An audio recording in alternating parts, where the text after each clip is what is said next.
You're listening to the Save the Date podcast, where we talk all things weddings, jewellery and romance. With love from Cullen Jewellery. Hello and welcome back to the Save the Date podcast. I'm Sheridan. And I'm Juliette, and we are so happy you're here. Today we have Rosie joining us. Welcome, Rosie, to the Save the Date podcast. I'm so excited to be here. We are basically going to be talking all about weddings and wedding planning because Rosie is planning a wedding. Bride to be. I am. Show off the ring. Oh, yes. We love her. Nice. She's so shiny. So why don't you kick us off by telling us a little bit about yourself and what you do? For sure. So I work full-time in social media. I'm a social media strategist and then basically content create on the side. I create content on TikTok, LinkedIn and Instagram. Most people don't know LinkedIn content creation, but I did that. I've been doing it for about 3.5 years and that seems to be doing well. And that's basically me in a nutshell. If I'm not creating content or talking about weddings, I don't have much else to offer. You are literally like the LinkedIn queen. Yeah. I am the LinkedIn queen. I'm the LinkedIn weirdo at my office. You're like the top 20 in Australia, is that correct? Or top 50? Top 30. Top 30. But technically I feel like it should be high because half of those are like politicians or athletes who have a big following but don't really post. So it feels like the results are not quite fair. Yes. But I'm up there. You're up there. Self-proclaimed number one. Yes. Thank you. So humble. Okay, so let's get into your proposal story. We want to hear all of the details about how that went down. So rewind to August last year. It was my birthday, and my birthday present from my then boyfriend was a surprise weekend away in October. And he had written me a little card kind of describing the property but had bleeped out a few things and redacted them. So I didn't know where we were going, but I knew we were going in October. And I thought, okay, this is it. We had done a practice run almost, he'd like bait and switch weekend earlier in the year and I'd said a few things and he had taken all of that on board and I thought, okay, this is it. It then gets to the week before we go away. That's when he starts being a little weird. He's asking me, are you driving to the office? Oh, can I have the car? Oh, do you need the car? Will you be home? Just asking a lot of what my schedule is going to be and then didn't want to share a suitcase. And he said, which was weird because we were driving somewhere and usually we would just share a suitcase for a weekend away. And I thought, okay, this man's been real sus. It then gets to the weekend away. So he had booked us a beautiful ocean view place in Mount Martha down in Mornington Peninsula. And we arrived Thursday night after work, so we're there for 3 days and I think, okay, this is it. 3-day weekend, he knew that I really wanted essentially a bubble for the two of us. Time to celebrate, time for it to happen before telling anyone else. And then it gets to Friday. Friday morning, he says, okay, we've got lunch plans, we've got dinner plans and a surprise afternoon activity. You can do whatever you want in the morning. And he's not a big beach person and I said, oh, could we go to the beach? He said, yeah, of course, whatever you want. And then made sure I had enough time to get ready, enough time to film and get ready with me for TikTok. I thought, okay. My senses were tingling. I thought, this is it. And we drive to lunch and he's like, oh, shoot, we're in the wrong location. I thought, oh, wrong location. Okay, yeah, that's happening. And I'm ready. I got hyped up and we get to the different lunch spot and we're just late to lunch. He actually just took us to the wrong spot. And I said all of lunch being so sad and miserable. He's like, what's wrong? And I said, oh, well, I thought you were going to propose today. And he's like, well, it'll happen when it's meant to. Just enjoy today. I've got a really nice afternoon plan. I said, okay, sure. So kind of buried that thought. We spent the afternoon going winery to winery. That was our surprise. Very nice. Oh, cute. He was like my little tour guide. And something we enjoyed doing was essentially going to wineries to check them out if they were future wedding venues. It was just like a little activity we enjoyed doing, tasting wines. And it was a beautiful day in Mornington.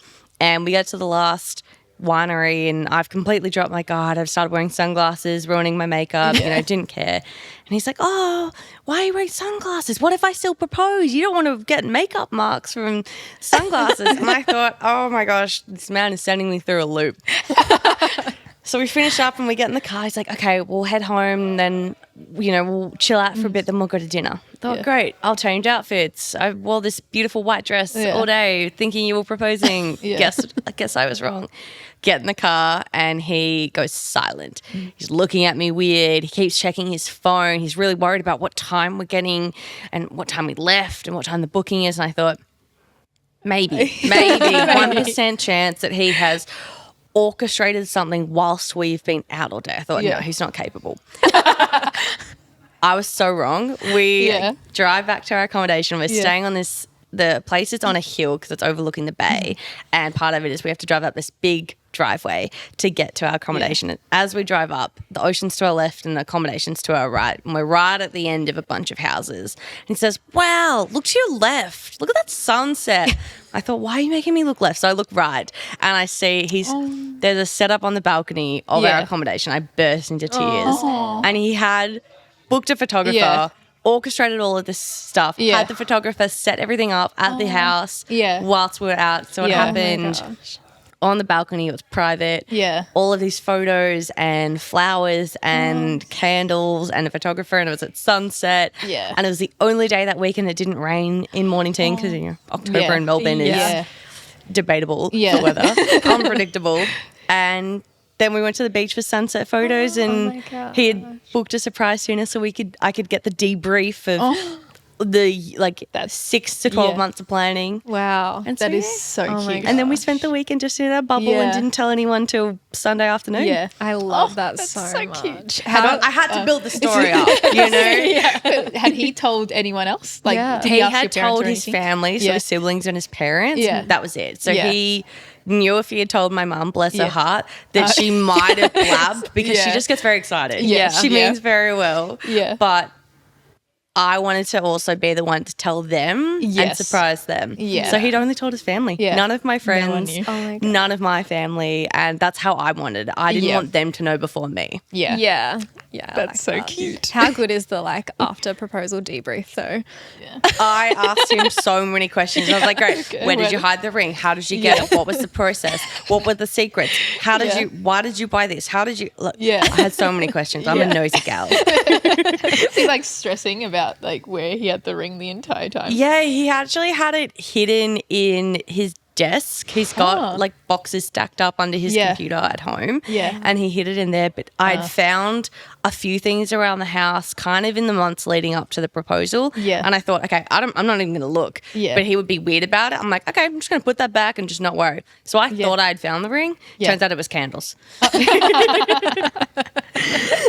That's cute. That's so funny. I was kind of the same. I tried to clean out one of our closets. Were you banned?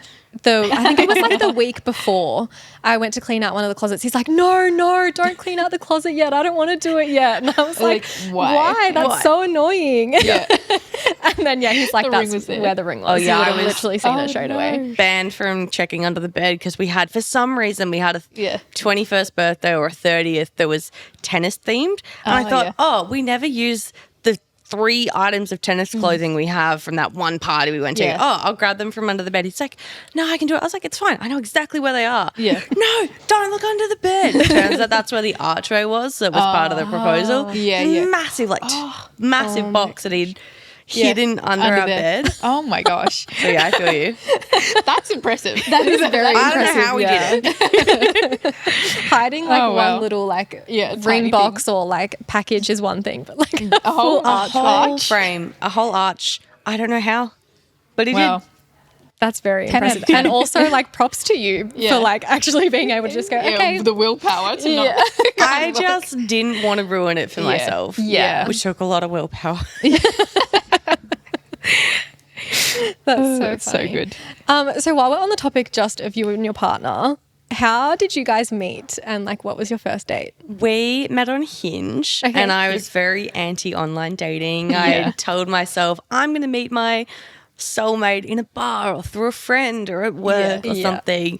And I had been online dating for about 2 months and I was literally at my last end. I was like, this is not working. I'd had every failed date possible, an excuse under the sun. I thought we were just friends. Oh, I fell in love with my best friend. Oh, I met someone last night. And so when we matched on Hinge, I remember thinking to myself, okay, give this guy a chance. He's cute. But this is it. I can't be bothered to go on another date. And so we had our first date at Harlow, a bar in Richmond. And that was it. That was my last first date. Oh my God, that's cute. I love that. I haven't had much luck yet with We'll good old find you Hinge. someone, don't you worry. Yes, it's quite dry. Hinge. Took the last one. We'll find you a good fish. We're always on the lookout, like around here, being like, is there anyone? There's Any a man few, in finance? Yes. 6'5", 6'3", however that song There's a goes. few banks Exactly. on the street.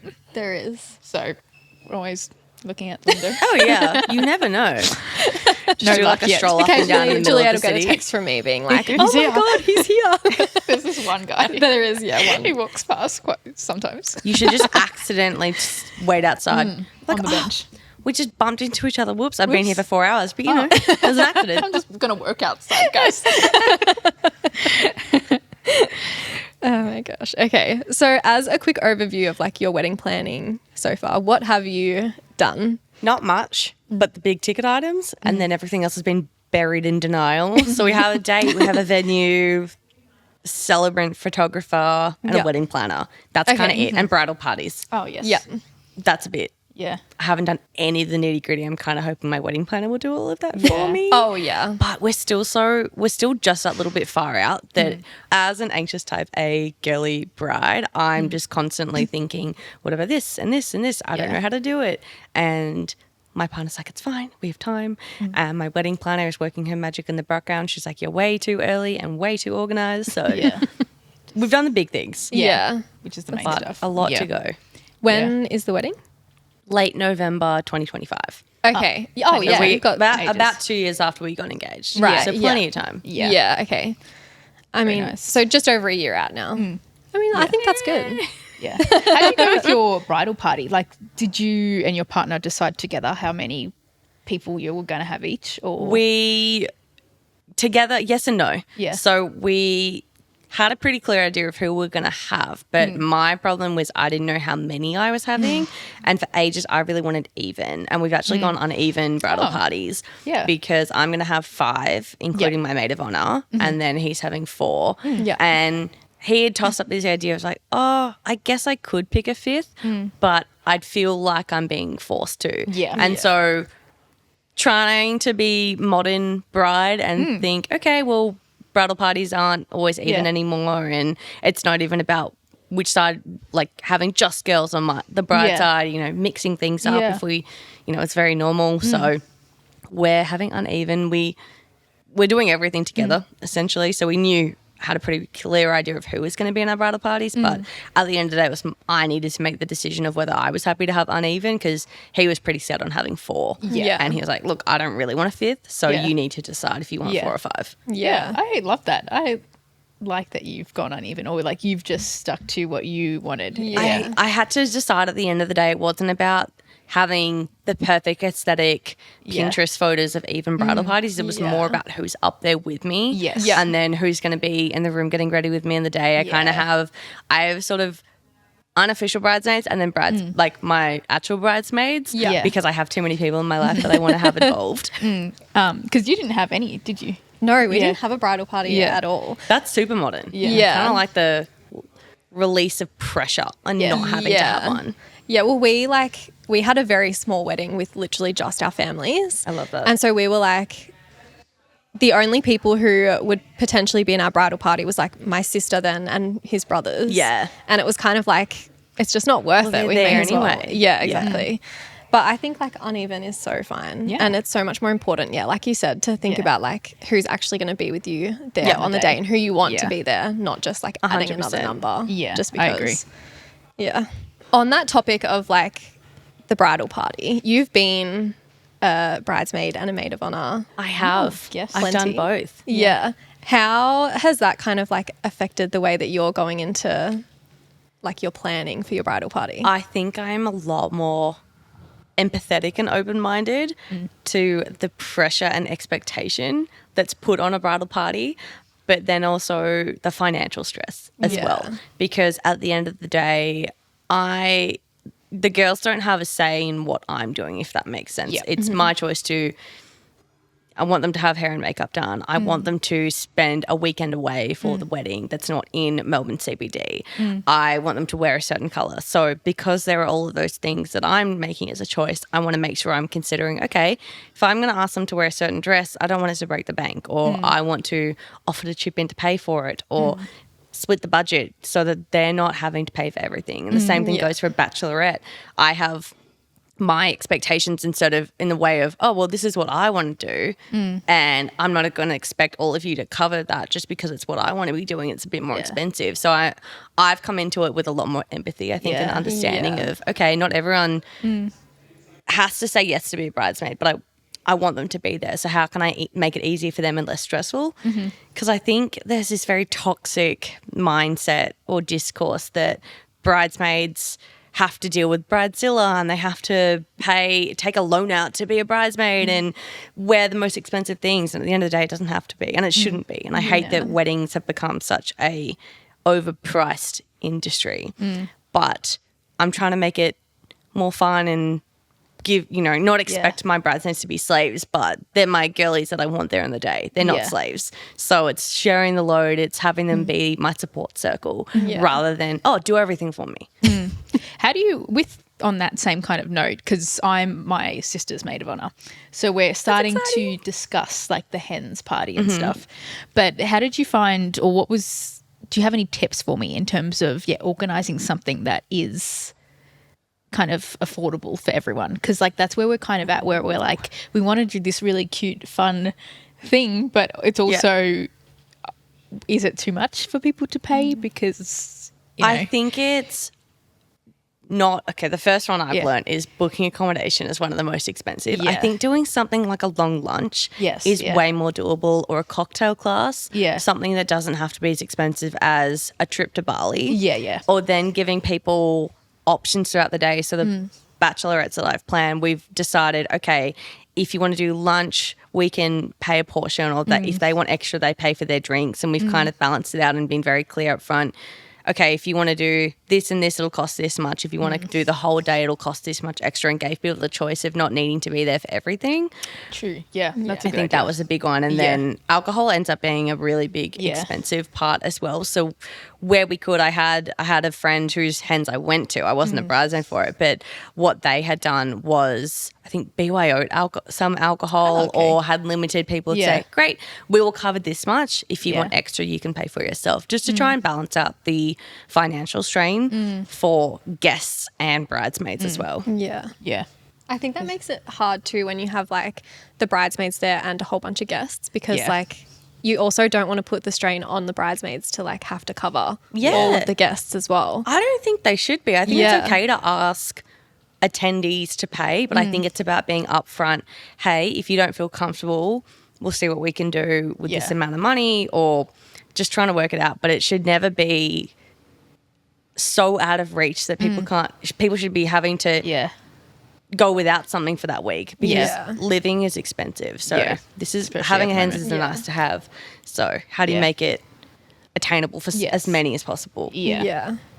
I love that. What are you like hoping to do for your hens? I would love to do a weekend away. So I originally wanted to get married in Mornington. And I had this dream of having an oceanfront wedding, or a wedding location that you could see the ocean. And didn't find a single venue that covered that for everything else we wanted as well. So I want to do a weekend in Mornington with the girlies. Literally just a house, maybe go to a spa or have something at home. I'm not a big party gal. So for me, having a weekend away that's quite low key is the dream. So we'll see. Very cute. Hopefully it doesn't break the bank. I'm sure it'll be fine. That sounds really good. Did you do anything for your hen? Did you have a hens? I just did like a winery tour. Oh, cute. See, that's cute. Yeah. I'm not big on wanting to do getting blackout drunk in the middle of the city. It just doesn't excite me. But my friend who recently got married, who's one of my bridesmaids, all she wanted was to get drunk, go to one of those naked man shows, as I call them. There's definitely a better term for it, but like fun kind of Magic Mike shows, And that's all she wanted. Yeah. And she got that and she was thrilled. Yeah. I can't imagine something worse for myself. I'm like, I don't want that. Yeah. I think my sister wants to do karaoke. Fantastic. Inner theatre kid is like, Hell I want to sing. Can I come, please? I'll sing some High School Musical for you. Some Mulan, some Lion King. I'll be there. Yeah. That'd be so much fun. I know. I'm so jealous. Very keen. Yeah. It's not too late. You add it on to yours. True, I haven't planned anything, so I The could. karaoke Maybe I'm machine. going to do karaoke. I'll let the girls know. I'll send this snippet to my bridesmaids. Okay, so obviously, like, you're about a year into planning now? Just under. Just under? Like 10 months, which has gone so fast. Yeah. How, like, when you first got engaged, like, how did you even start, like, planning? Because I know that trips people up a lot. I kind of went too hard too soon. The one thing my fiance had asked was, I want a break. I've been planning this engagement for 6 to 12 months. Give me a break. Within a month, I was asking him when we're going to have our engagement party. I'd already lined up all of the wedding venue tours, and I think I just started. Yeah. For me, the first thing was picking a venue. I thought if I can pick a venue, everything else can come after. Yeah. And I've been wanting to get married for as long as I can remember. So I already had a list on my phone of potential dress stores, potential venues, potential first dance songs, all of these things. So I just started there. I found starting with the big ticket item of a venue, then everything else kind of fell in place. Once we had a date and a venue, great.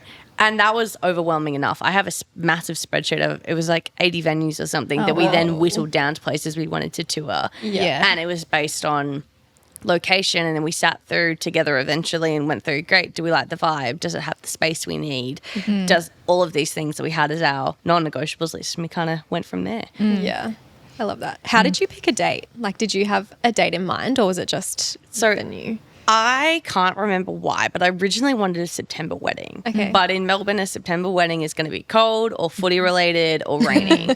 And so we ruled that out. Yeah. And then we knew, so because we got engaged late October, we didn't want to get married any sooner than a year. Yeah. And so it was essentially, okay, would it be late 2024? Okay, no, that felt too close. We then started looking, okay, what are the transitional seasons in early 2025, kind of March, I guess. We knew we didn't really want to get married in winter or summer. We prefer that, like most people in the wedding industry, those transitional seasons. And then we thought, okay, well, we could do March, but March 2025 felt too soon. So we then just pushed out another 6 months to the end of 2025, and by process of elimination, September too cold, October too unpredictable, November sounds nice, December too Christmassy. I don't know why, but to me, December is just Christmas, and I don't want a Christmas-associated wedding. No. So we picked November. Yeah. Kind of just by process of elimination, and there was a date I wanted because it had the number in it, had significant meaning to us. Yeah. And then it was a $6,000 or $8,000 difference to get married the day before on a Friday instead of a Saturday. Oh, so wow. I settled. Yeah. And I was convinced, okay, let's be rational. It's just a number. We can celebrate a new date with a new wedding date, and we can use the money towards something else. Yeah. And so we did that. Yeah, I love that. Very cute. It is like crazy how much cheaper it is. Yeah. Not Turns being out, on a Saturday. Friday is the way to go. Yeah. Go for a Friday. Let's go. Fridays and Yeah. Sundays. Yeah, I was kind of the same, but I did not settle for the cheaper day. I was what's the word? Rationed with, not rationed. He made a deal with me.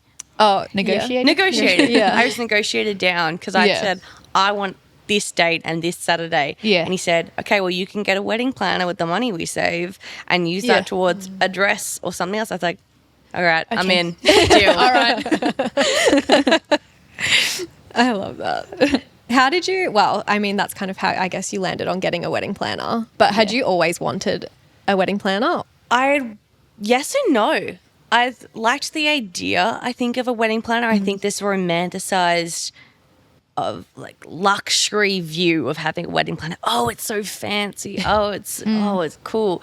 And then we started getting wedding planning happening, and after we got engaged, I thought, oh, I actually want to do this myself. This sounds really fun. And then we had a lot of arguments about just the stress of it and how much there was to do. And it wasn't that my partner didn't want to help, but it's just he works a lot and isn't as passionate about wedding things as much as I am. And it kind of came to a thing of, okay, well, I don't even know what I want. I'm so indecisive. We toured 18 wedding venues. Oh, wow. I've tried on 35 wedding gowns. Yeah. I need to explore every option before I make a choice. Yeah. And it started overwhelming me, the thought of, how do I pick a font design or a colour scheme or florals? Yeah. And so getting a wedding planner was our way of almost meeting in the middle of, okay, we can still be involved, but it's not going to hurt our relationship. Yeah. And it just alleviate a lot of stress because we're both so busy. Yeah. So that's how we ended up getting a wedding planner. Yeah. We weren't even going to get one originally. It was just, that's an added cost to the wedding, but it's already been so beneficial having her. Yes. Yeah. Definitely. And I feel like you said, you kind of like went too hard too soon. Like having the wedding planner there, like you said, being like, no, it's fine. Like we've got it all under control. Just makes it so much better like in terms of your stress. Yeah. And I think the toughest part about having a slightly longer engagement, if you call 2 years a long engagement, is no one really tells you what the timeline is. Yeah. When should you be picking flowers? When do you need to get a dress? When do you need to send out invites? That was our biggest struggle is we just didn't know if we were on track, behind, way too ahead of schedule. We had no idea. Yeah. So she's been great, our planner. Yeah. Just helping reaffirm and reassure me that, okay, we don't need to send invites 2 years in advance. It's fine. It's okay. Yeah. We can deal with the guest list later. That doesn't need to be finalized yet. Yeah.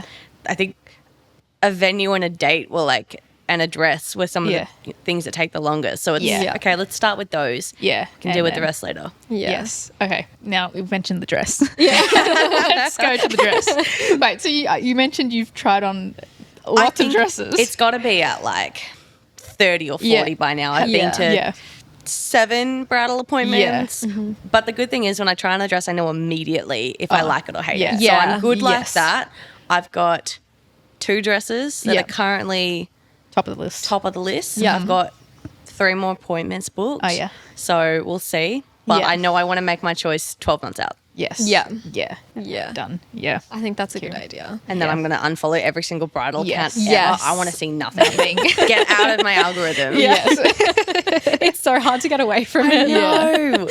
And I'm also just in that era where all of my friends or influencers I follow, everyone is getting married and engaged. I think, oh, what about this? Wait, what about that? Wait, how much does that cost? Can I have that?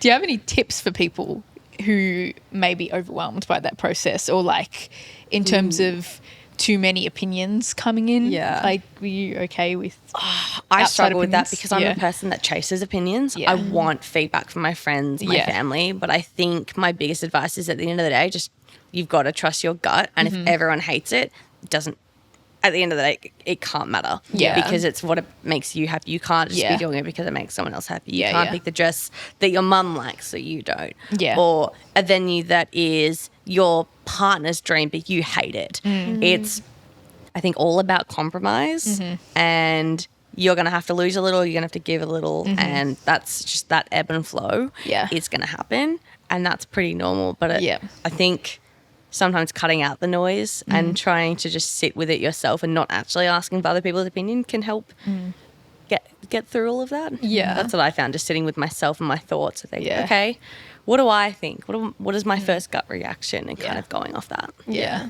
I feel like that's one of the kind of good things about wedding planning that I found was you kind of know straight away in yourself, like what you were saying with the dress, whether it's a yes or a no. Yeah. And you just have to like stick with that and try not to let the outside noise get to you. Yeah. I found dress shopping to be the toughest one. Yeah. Because I'll come out in a dress and I think, wow, I look phenomenal. This is amazing. And then someone will say, you can do better. And I know they mean it well. Yeah. But far out, that's crushing. Yeah. And it can be such a diplomatic experience. Yeah. Sometimes I still love dress shopping and I'm having a great time. But you've got to be, at the end of the day, the one that makes the final choice. Yeah. So when it comes to like picking your wedding themes and, you know, your dress or your flowers or anything like that, where are you like getting your inspiration? I am actually a really big TikTok inspo person. I don't Pinterest board as much as people think I probably do, given how much I'm in the social media universe. Yeah. Yeah. TikTok is kind of where I look first, and then I'll go to Pinterest to find inspo for my planner or to share with the girls so I can kind of find the best reference shot.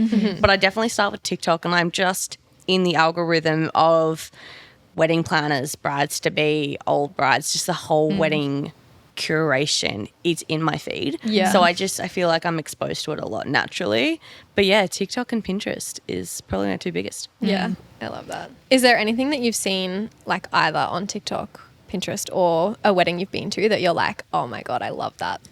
So I follow a YouTuber called Law DIY, and she got married in April and is just very colourful. She had the most colourful wedding, was beautiful. And up until that moment, I thought, oh, I'm going to have the classic green and white florals, you know, very timeless, matches our venue. Great, beautiful. I saw her wedding, thought, oh shit, I need colour. Not as much colour as hers. Hers, everything was just full dialed up on colour, which is perfect for her and it looked beautiful. But I thought, okay, I need to add in something. And that was probably one thing. The other thing from her wedding, she had something called a twinkle tent, which is basically a marquee of just lights. Yes, I've seen those. And look, her venue was all outside, so it had the space for it, and our reception is going to be inside, but we have a little outdoor area. And as soon as I saw that, sent it to my planner, said, I don't know how, but I need some form of outdoor lights. It's not going to be as extravagant as their twinkle tent, as they call it. And I don't know how many tens of thousands of dollars that would have cost, but I was like,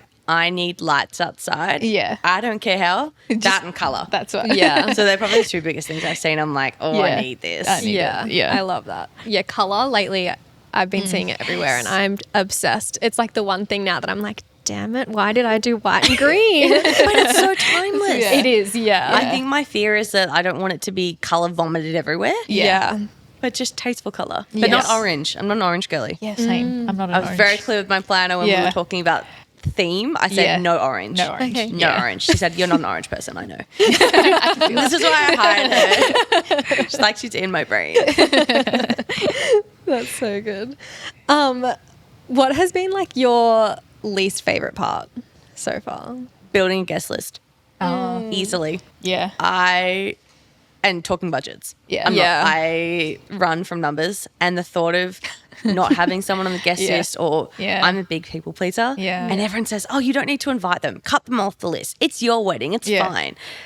Yes, but they don't have to deal with the repercussions of what if a friendship is ended because I didn't invite them to my wedding. But then how much are you going to pay for someone to play nice just to have them at your wedding? That's what I'm struggling with. And we originally didn't want a massive wedding. We wanted sort of 70 to 80 people. The guest list is sitting at 100, 110 at the moment. And it's just, we'll just add one more. Two more. But if you invite that whole group, you have to invite that person. It's like, we're not as close to them. What's our friendship been like the last 3 years? And so I'm agonizing. It keeps me up at night. That's been the hardest part. Yeah, that's tough. It's like, so hard to think about it because you kind of get caught up in, we're spending so much on the wedding anyway. Like, what's another... What's $150 exactly for one more person? But like when you're adding 4 or 5 times, what's an extra $10,000? That's a lot. How about, did you invite people to your engagement party that you're not going to have at the wedding?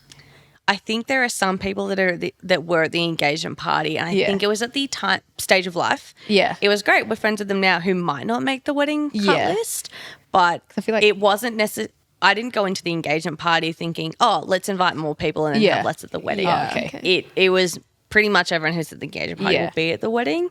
But there were some who extended family friends, for example, that we think, you know what, it would be nice to have them there, but we don't want them.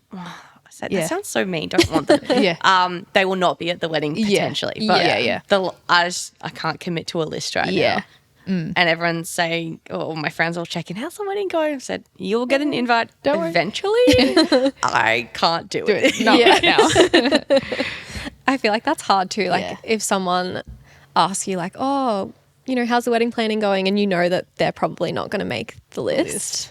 It's like, it's like going really great. Like I struggle with it. And I hate when people expect something, whether it's to expect to be a bridesmaid or expect an invite or expect something that's wedding related. Like, please, I'm making this worse. You got another question? kids at the wedding? Yes or no? No. But the hard thing is that there's someone, I don't actually know if I'm allowed to say it, but there's someone in one of our families who is expecting a baby. Yeah. Which is very exciting. And the baby will be 1 by the time we get to our wedding. I think the only exception is probably going to be immediate family babies. Yeah. As much as I'm just not a kid person. I don't really love kids. They're very loud and I don't want to be paying that money for that. Or even for our friends or siblings or cousins or whoever who are parents. I want them to have a night off and enjoy it. So there will ideally be no kids, but there will probably be exceptions for immediate family. Yeah. That's about it. Yeah, I agree. I think when the day comes, that's probably what I'll do. Where it's like immediate family, fine, but anyone else, no. Yeah. I don't want a kid corner. Yeah, no. I don't want someone ruining my photos or putting. Corner. I remember it was either a TikTok video or a Reddit thread or something, but it was a photo of a bride and a kid had gone their sticky mitts on the dress. And I can't unsee that. I was like, no. I think I saw something like that as well, and she like wiped her nose or her mouth or something on the dress. Like blowing their snotty little kid nose on the dress. Oh, No, thanks. no, I can't. That's an added stress I don't need. Yeah. What's been your favourite part? I think venue shopping. Okay. Going to tour That's so venues interesting. was so fun. Yeah. I pretty much organised all of it, and that excited me. Yeah. But we would do 2 or 3 a day because we would go out to Mornington or Yarra Valley, and I thought, okay, if we're going to drive that far and it's like a 20-minute tour per venue, let's make a day of it. Yeah. And we got to just be freshly engaged and see all these beautiful venues and be treated to wine tastings and we'd have lunch together and we'd debrief. That's been the best part, I think. Yeah. I mean, I love dress shopping, but that's overwhelming to me. Yeah. Finding a venue's been probably one of the best parts. Yeah. Yeah. Oh, that's I've sweet. loved it. I can see that, like, because you're able to spend the day with your fiance and just revel in like, oh my gosh, like we could be getting married here. Yeah. That was it. I think, I could walk down the aisle here. Yeah. We could have our first dance over there. And I think because I didn't really know what venue I wanted, touring so many just made it fun. Yeah. We spent pretty much every weekend in December and early January touring venues, and it was exhausting. But it was Christmas time and it was summer and it was just really fun. Yeah. And, been engaged 2 months, like, Yeah. we're planning a wedding. It was very exciting. Yeah. Before all the stress, like, For all the stress and all of the money. What kind of venue have you landed on? We have picked a garden venue Okay. in the Yarra Valley. Stunning. And I'm keeping my venue a surprise. Oh, I yeah. haven't told yeah. anyone on my That's social okay. media. Yeah. My friends Yeah. know, obviously, and Yeah. family. But we've picked an outdoor ceremony spot and then everything's at the same venue. So Yeah. ceremony, cocktail hour and receptions all just at one venue. Yeah. Keeping it easy. Cute. Yeah. I love that. Yeah. One venue weddings just makes it so much easier. 100%. Yeah. Yeah. Is there anything that you're like fully dreading other than the guest list? I think having to actually commit to a theme really stresses me out because I feel almost locked in. Yeah. And I struggle with that commitment, I guess, a little bit. So actually sitting down and deciding, okay, well, what are our invites going to look like and what color scheme and what flowers, and actually committing to those bigger decisions, I think scares me a lot. For some reason, picking a venue was okay, but picking those minute details that actually ladder up to the whole look and feel of everything, I think scares me along with the guest list. Yeah. I feel like what makes that hard as well is, especially for you, like you're planning quite far out still. It's like, am I still Things even going to change. like Yeah. this? Like dress shopping as well. Yeah. Like, am I That's still what- going to like this dress in a year from now? Like, Definitely. Yeah. And I'm trying very hard to avoid trends because Yeah. I know that they'll come and go. And that's Yeah. the good thing about working in social media is I know how quickly things can evolve. Yeah. So I know I don't want to dress with or shoes with bows. Yeah. Bows are really big right now and really cute, Yeah. but I Yeah. think they will have their moment They'll date. by Yeah. the time I get there. And I think they'll date. So I'm very much trying to go for timeless. Yeah. And it's a big word. I've said to my planner, I want elegant, romantic, timeless. I don't want it to be trendy. And even when we were trying to pick a videographer, a few videographers will say, oh, trendy edits and trendy, is kind of the way that they describe their outputs and what they creatively deliver. And I thought, nah, that's an immediate no. I want classic, timeless. I want something that's not going to age poorly. Yeah. Yeah. Yeah, I like that. Yeah, same. Your experience so far, what has it been like compared to like a year ago before you'd even started planning what you expected? Ooh. I think there's been actually a lot more downtime than I expected. I think I was expecting to just be constantly planning or paying for something before we got engaged. And in reality, there's actually, you don't have to be doing something every single day. Yeah. So that's been a very interesting revelation. Yeah. And something I was actually worried is that a lot more people would have opinions all the time, and I was worried about being stressed out by family or friends that they were constantly going to be yapping at me saying, do this, no, don't do that. Didn't really get that. Yeah. So that's been nice. So it's actually been, I would say, better than I expected. That's so good. But I think the one thing I'm sad about, and maybe this is because I'm a content gal, is that what is life like after planning a wedding? Because I've spent my whole life and a lot of our relationship waiting to be engaged, wanting to plan a wedding. I can't wait. And now that we're in it, there's, you know, a year left of being engaged, I feel this weird irrational fear of does life end at married? Obviously it doesn't. There's so much to look forward to. Traveling, kids, buying a house, being married. But I think a lot of my life has come to this pressure and build up of being a fiance, the proposal. Even once the proposal was over, I was like, oh, that's done now. Yeah. I never get to relive that again.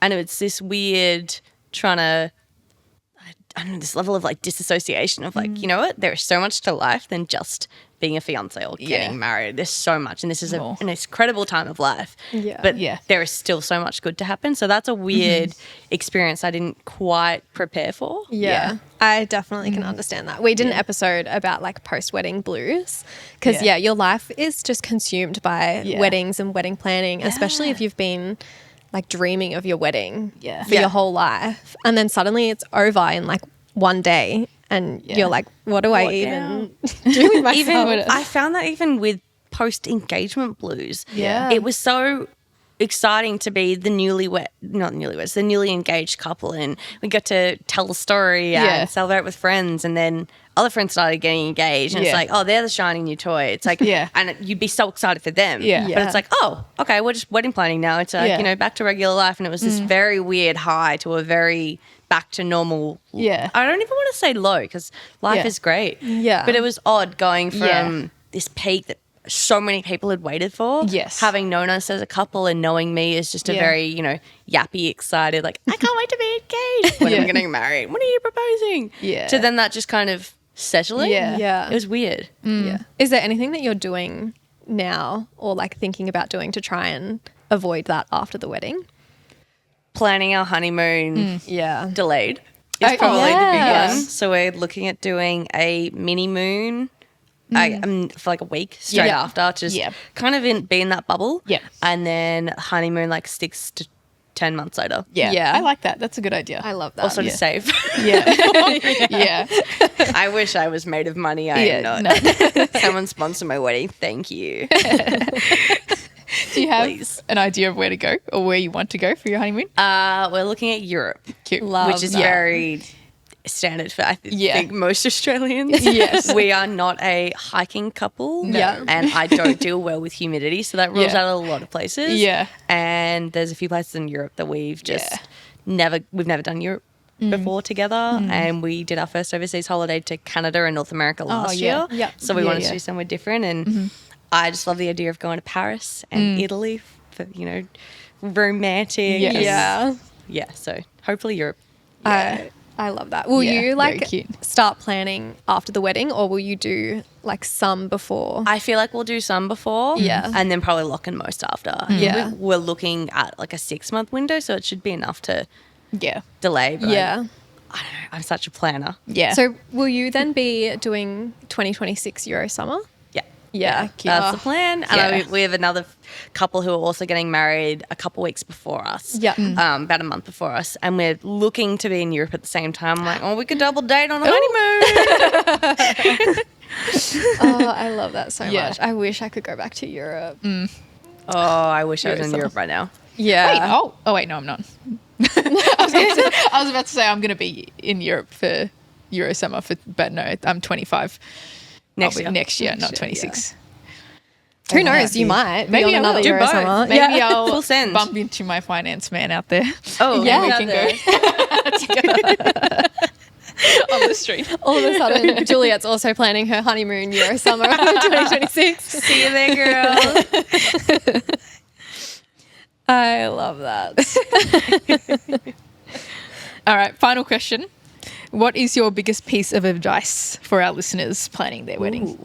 I think don't feel pressured to do what social media says. Yeah. I think there's a lot of expectation that you have to have the most extravagant wedding, the most expensive venue, 3 dresses, and this pressure to have a Vogue or Yeah. influencer level wedding. I think removing that pressure and realizing that it doesn't have to look like an influencer has $1 million budget. It doesn't have to Yeah. look like that for it to be a beautiful wedding. Yeah. I think that's the biggest piece of advice because that's something I struggle with a lot. That I feel like it has to look like, you know, the $1 million YouTube girly that got married at a private villa in Italy and they all flew it in private jets. It doesn't have to look like that for it to be beautiful. Yeah. Yeah, I love that. Yeah. You said about multiple dresses. Are you having just one? Like, have you decided? Are you going to have 2 dresses?